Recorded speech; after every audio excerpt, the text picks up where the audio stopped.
welcome to Turn the Page, the official podcast of the Syosset Public Library.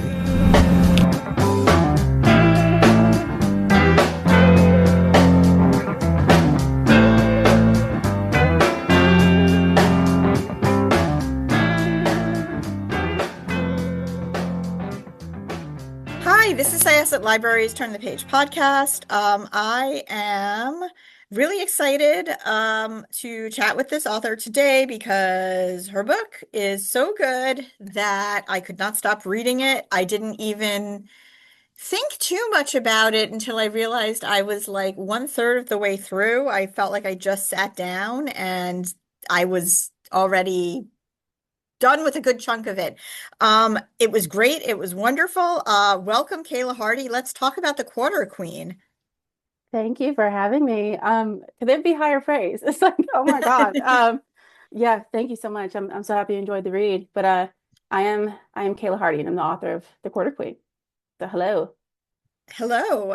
Yeah, so this book is really interesting. And before we really get into it, tell us just first a little bit about yourself and your background, because you have a very interesting background. Thank you. And then I really want to dig into this book because when I read the description, I wasn't sure, I'm like, okay, it's about a historical figure. And I wasn't sure how much history was going to be blended with magic or, myth or it was just really good, Thank you. to the point that there were parts of it and people in the story that I ended up trying to research to see if they were real because they felt very real to me while I was reading it. Yeah. So yeah, first, tell us just a bit about your background. Okay. Wow. I was that weird kid who always wanted to be a novelist. And so, 12 years ago when I was like 18 or so, I mean, time flies. I really wanted to do that. And so the normal trajectory was English, BA. I was going to be a doctor, like a medical doctor. And then I told my parents I wanted to be a writer and they all cried. And so I was like, I'm doing it anyways. And like kind of walked away from a full scholarship and that like in science and became an English major. And best thing that ever happened to me. Loved it, loved the classics. And I always say if you want to be a writer, you need to be a great reader. And I was a child who grew up in libraries, and thank God for that because I could not afford books at all. Like we used to just go to Barnes and Noble just to look.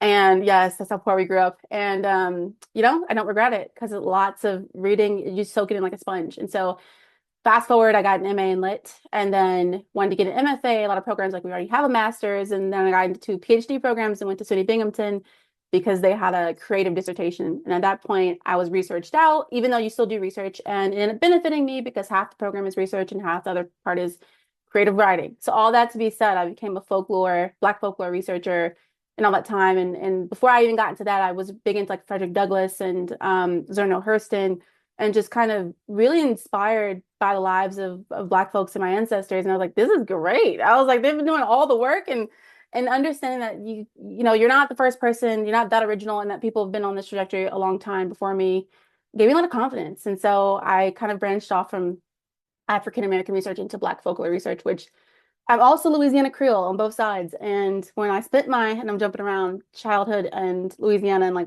Lafayette, Monroe, and Shreveport, and of course New Orleans, learning about Marie LaVeau, the famous Voodoo priestess, and of course on my mom's side too, my great grandmother was Catholic and also practiced root work, which is like a cousin to voodoo.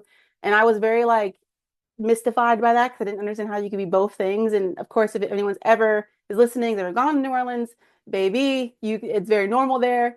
And I was like a fish out of water, and I just soaked that up too like a sponge. And I was like, this is where I come from. This is great. And then you go back to being a northerner, and people are like, what happens to your accent? This is crazy. It's kooky. So needless to say, all that got blended up when I was doing my PhD, and I was working on a Black folklore textbook at the time, and I was really entrenched in voodoo with womanhood and root work. And I was like, you know what? I really could tell Marie LaVeau's story, but I'll do it as a mother-daughter story because I think when we do characters, you have to find a way to really humanize them beyond the spectacle. And so I kind of decided right away that Quarter Queen would be a mother-daughter story. And of course, historians sometimes get confused between Marie LaVeau I and Marie LaVeau II. Real people, real people. So yes, understand that my book is a blend of fiction and fact and lives in the gray. But yes, that was a very long-winded explanation. But yes. Well, no, I mean it was good. And I think Marie Laveau has been fictionalized in so many hmm ways. hmm And the practice of voodoo is also been fictionalized Yes. in Yes. so many ways by so Yes. many people. And I thought that this was just kind of a real refreshing take. Like Thank it you. was very, I felt like it was very respectful to history hmm without really sensationalizing anything, but also elevating the magic aspect of it, which is Absolutely. honestly, again, I read a lot and I watch a lot, and it's very hard to do Yes. and this is not to give any, like, side eye to anybody in particular, because we all have our things and nothing is perfect, but a lot of hmm times, like, I'll watch something or I'll read something and it'll be good, but then at the same time I'll be like, but there was that one point where I hmm was like, I don't know, that just didn't sit right with me, hmm or it just felt wrong and it took me out of the world, or it just didn't, I don't know, like I wasn't sure how respectful it was being to like the hmm real people who are hmm involved in it. And I did not feel that at all when I was reading Thank this. you. Thank you. At all. Awesome. So this is like so first of all, I did mention that there are several characters in this book Yeah. that I had to kind of look up because I was like, is this a real person? Because they Yeah. felt very real. So basically, the story is about two Marie Laveaus. There is hmm Marie Laveau the first, who is the voodoo queen that we generally know, although Yes. Marie Laveau the second, or Ree in this book, she also was known to Yes. do root work and, just practice magic as well. Yes. And it's told from both of their points of view. And you have two very different Maries. hmm And, Ree very much, they're both free Black women. hmm Um, Marie the First seems to have a better handle on exactly what that means, or at Exactly. least, yeah, like better. There's a line in the book where she's talking to, I can't remember if it was, I think it was the mayor of the town or somebody, but it was hmm somebody in the town who's white and like says to her something to the effect of like, oh, I owned your grandmother or Oh, something. Corbin. Right, Yeah. Corbin, Lovely, yes. lovely guy. Yeah. Yes, lovely, wonderful, not so much. Interesting, but it was just like the way that, like she has a comment, like, like they always have to make it a point To to tell you. remind you Yeah. of that. Yeah. And Bree reaps a lot of the benefits of being Yes. free, and like while she's very aware that there are slaves, Yes. doesn't necessarily absorb the weight of it as much. Agreed. She's not carrying that weight openly. That's yeah, yeah. So, Yeah. it was they're both very good characters, but very Mhm. different. And they Mhm. look at things very differently. But there's this backstory where there's John the Conjurer, who John the is an Conjurer. old Yes. enemy of hmm Marie the First's. And he's got all this lore around him, and there's concern that he's going to come back. And hmm so it's told like from the present, but also from the past. Yes. And Marie the Second, or Ree, has to reckon with The past. things from the past in order to save her mother now, who is sick. So Yes. first of all, John the Conjurer, I'm like, this is a real person, right? I mean, the answer is technically yes. And so I Please said that. explain. So again, he's basically based on an amalgamation of kind of Johns of like in folklore, there's John the Conqueror, which was a figure that, African American slaves turned to for, almost like a Nazi in a way of looking to like reclaim their power while living lives, essentially subjugated, but also living their own interiority of carrying their myth and magic with them from West Africa and other parts of Africa. And so I knew about John the Conqueror. I almost said John the Conqueror. Lord God, help me. Confused on my own myth making. But yes, when I was a kid and I became very, because again, when you go to New Orleans too, there's all of this myth making around you. Like if you go on tours, like you're hearing all these names thrown at you, and like he was a real play. So John the Conqueror mythology. Then there was Dr. John, or some people say John Bayou, who was a real voodoo king essentially in New Orleans. But the idea, and there's several, look, the great part about voodoo folklore, and I hesitate to say folklore too, because these are real people, but some of this got lost like in the myth of like just time, was that they live their lives pretty veiled. So we only get like oral history, which is huge in African American culture, and which I personally love. And so when I was researching the Quarter Queen, I got to sit down and absorb some of this when I was in New Orleans and the parts of Louisiana with my own family. And so I really set out to just combine my own version of John, because I myself got confused growing up, and I was like, you know what? Dr. John is a great figure. And apparently he was a prince. He claimed to be from Africa, and he never challenged Marie LaVeau for the quote unquote throne for New Orleans. In fact, he might have been one of her teachers, with, Sanite and a few other people. And so Marie really got to absorb from these teachings before the real Marie, before she became the Voodoo Queen of New Orleans. And I thought, wow, he is a contemporary, a real life contemporary of Marie LaVeau, and how could I not have him in here? And I knew, without spoiling anything, I really wanted to get the main thing besides the mother-daughter story, which is our kind of heart and access, was a narrative about power, kind of like a black kind of Game of Thrones or The Witcher kind of way, but keeping it more central with the mother-daughter story, so it's not so sprawling. Absolutely. How could we not have a character like John? And so when I combined it, these Johns into one person, I was like, okay, John the Conjurer, because again, conjuring is a big thing, in black magic and voodoo and conjure and root work and all of that and hoodoo. And I thought, what a great name, what a great title. It precedes him. And John does not come to play at all. So again, I think to separate him from Marie LaVeau, it's always about who holds power. And if whoever holds that kind of power and has the upper hand can shape, myth making, can shape the narrative. And so it was really important to me, without any spoiling things, that we kind of got John a little bit wrong. And I think the Quarter Queen is full of anti-heroes. They're all anti-heroes. Don't trust anybody. And honestly, I really wanted to get into the idea that, how can you be a good person in a slave-holding society? When the system, in fact, is built against goodness, essentially, when you make money and profit off of the pain and suffering of a whole people. And again, when you live in New Orleans, and, my family has often talked about that, I come from enslaved and free people too, you had to keep on keeping on. So how can one person challenge a system? Well, in a historical fantasy, when you have magic, you absolutely can, but it should come at a cost. And so Marie is an anti-hero to some, she's a villain to others, and she's a freaking queen to others. And so it was so great. So John literally came from that, and I knew I just had to have a different POV from Marie and why and all these things, and so without spoiling anything, John is definitely a favorite.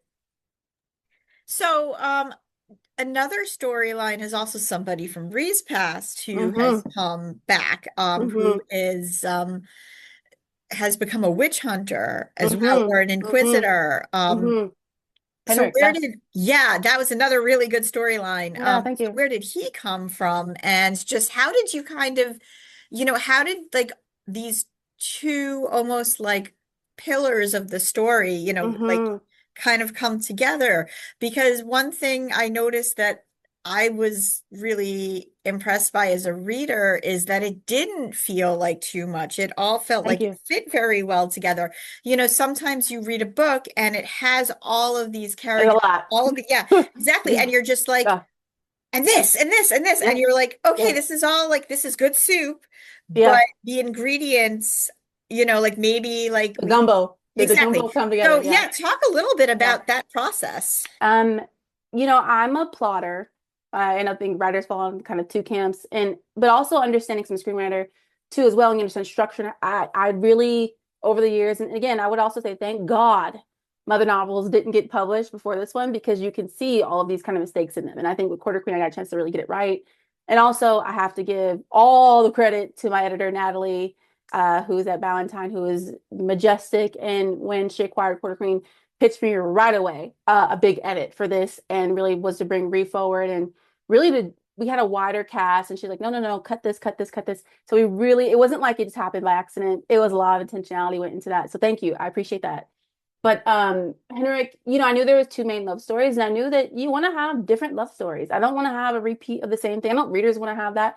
You know, without spoiling anything, John Marie have their own kind of enemies to lovers to whatever else happens, and their own dynamic, right? That comes from teacher, student, and reconciling with power, and their own kind of selfish desires. And also, again, we get into the politics of voodoo and kind of these Loa being the puppeteers, but also I think it harkens back to the other question about or comment about voodoo and how it's portrayed in here. And I want to be really respectful, but to let the voodoo gods really take shape and take form where I haven't really seen that in other media, but also like there is intermediaries to help you figure it out. And yes, they will, it's called mounting, they will possess you, but when people who practice voodoo, they often get knowledge and things they wouldn't get otherwise. And so they're there to help you often, but they will also confuse you just as much because they want you to figure it out. So that's that. But with Henrik, I knew I wanted to have a Cajun character because again, that's a big part of New Orleans. And I think without spoiling too much, he has a lot going on with him. And also probably the character we didn't get to the most, which I'm really sad about. But in the sequel, yes, all I can say is like we get to really dive in more. But I knew that I wanted them to have something, I think, a bit more innocent than what Marie and John maybe had. But then again, in this version of New Orleans, is anybody innocent? I don't think anyone's quote unquote getting out. I hate to say alive, but like we're not getting out with blood on our hands. Because that's just the kind of society that this is. And so, yeah, Henrik and Ree, childhood best friends, separated by politics, and then we have a chance to revisit that in late 20s. And who are they now? Because I think a big question of the book is like, we're starting here, but who are we in the maturation process? Or if we've changed and become sort of like the dark side of the moon, and happy to talk about a character like Silas, can we ever get back to goodness? Which is a big question I always reconcile with. I'm always wondering for myself with, Quarter Queen, unfortunately, I think mirrors a lot of things going on right now. And I'm always wondering how can we be a good person with a lot of systems that are working against us actively. Yes. So you mentioned a few things that just sort of brought me to some questions I had. So first of all, this was going to be for the end, but so there is going to be another book that's going to revisit There is. this world. Yay! There is. I know I can talk about too much, but yeah, this was sold in a two-book deal. So it was always the intention that we would get to do another one. So right now it's a duology. Hopefully maybe it can be a trilogy at some point. But yes, I'm hopefully gonna start writing, I think soon. I gotta call my editor after this. That's Yeah. great. Yeah. Yeah. Because How could we not? You know what I mean? yeah, Like how can you lead up to, no. and not again show the aftermath of something like that. No, I Yeah. agree with you. I'm just delighted because, sometimes I the know. doesn't know, and I'm just like, oh, I certainly hope that that's the case. Yeah. But talk about Silas a little bit and Oh the yeah. brotherhood. Yes. You were the first Yeah, person that to was ask me about Silas, and and again, within context of like, yeah, I don't want to spoil anything, but also no. happy to talk in general. Because again, people are like, why are you so excited about it if you learn about Silas? Like, again, so the Brotherhood of the White Hand is part of the factional world that exists within the Quarter Queen. I could really nerd out about this a lot more. And a lot of people ask me, what is the Brotherhood based on? Well, the real 19th century New Orleans had the church, the Catholic Church. It had Voodooians. It had a few more magical people. But most prominently, they had the Freemasons, who existed at the time, again, and mostly white fraternal orders that have always existed. And I really liked the idea that we could do something like that. And again, I don't want to spoil anything in the sequel because the Freemasons do technically exist in the universe, but we don't see them. We see the Brotherhood of the White Hand. And the question is, why is that? Well, hopefully we get to answer it. But we had things like eugenics and night doctors. And that's even coming from Black mythology, where like the ideas that Black folks get picked up in the dark of night. The idea, and again, Quarter Queen has horror in it, but real life horror is that there were lots of medical misogyny, experimentation that happened on real Black folks and has helped advance medicine to where it is today, which I'm not telling anything people don't know. But I was eager to explore that in its inception, kind of the 19th century. And if we're having magic and magic is on the table, and I think this goes back to a craft question, I really wanted Quarter Queen to not really be magical, like realism, like a full-blown fantasy. So if we're going to do voodoo, it's not, does it exist? No, it's here. It's in your face. It exists. These gods are real. People have seen them. So it should affect the economy of like slavery and power. So the Brotherhood of the White Hand are a group of alchemists, white fraternal alchemists that basically have all of the magical advantage in New Orleans and kind of the South because they have the power of creation. And I'm big into like, occult studies and other things. And I've always been like, deep into alchemy and I a fan of it, but also wanted to appropriate it in this context of like, well, if we're debating racial politics and the white men have always held power, how would they wield alchemy? Well, to terrifying degrees, as it turns out. And so Silas is the Grand Wizard of the Brotherhood of White Hand in the current timeline. In the past, there's another one. Don't want to spoil that. And Silas, I will say, is probably the one that has the big question mark around him out of everybody. Like, who is he? How did he get here? And I think, one thing I really wanted to explore was we always talk about like white supremacy and like, villainy. Yes, yes. But what if you were born into that kind of culture? And again, I think that goes in the commentary of Quarter Queen of like, look at Marie and all this power. She's born free. She was the first in her line to be born free. I imagine that had real ramifications that was always on her mind and always thinking, how can I protect my daughter? Well, that comes with consequences. And I think, again, John, Henrik, and Silas. So they're all thinking of how to, I guess, be free in their own way. So with Silas, is he a good guy? Is he a bad guy? We don't know. But I think there are hints that he is not all that he, and maybe even loud, like very loud on my end. But like, I think for every good thing that he does one more bad thing. And so you're just like, you're really self-serving. And I can't really tell what's going, very intentional. And I think the Brotherhood, if we talk about them for a second, there's a section in the book where the masquerade mask is totally ripped off. And Marie is, okay, you got to make a choice because they make this city so beautiful and everyone loves New Orleans, but the party is over. And in order to have all of this wealth, and there's a lot of rot beneath it, and the Brotherhood is a big part of that.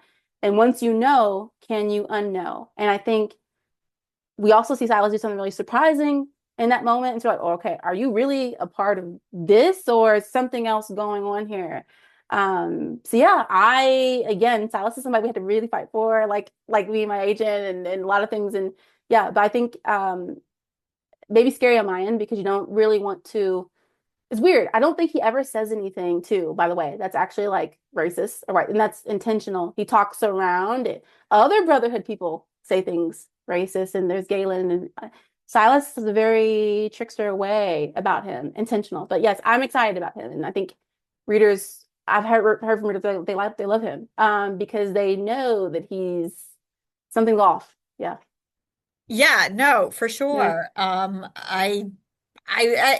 again, like it happens with all the characters, Hmm. but it, it was he's just this really kind of like strange bridge over all this stuff that I'm Hmm. just like, again, Hmm. like you were saying, I'm like, what is your deal?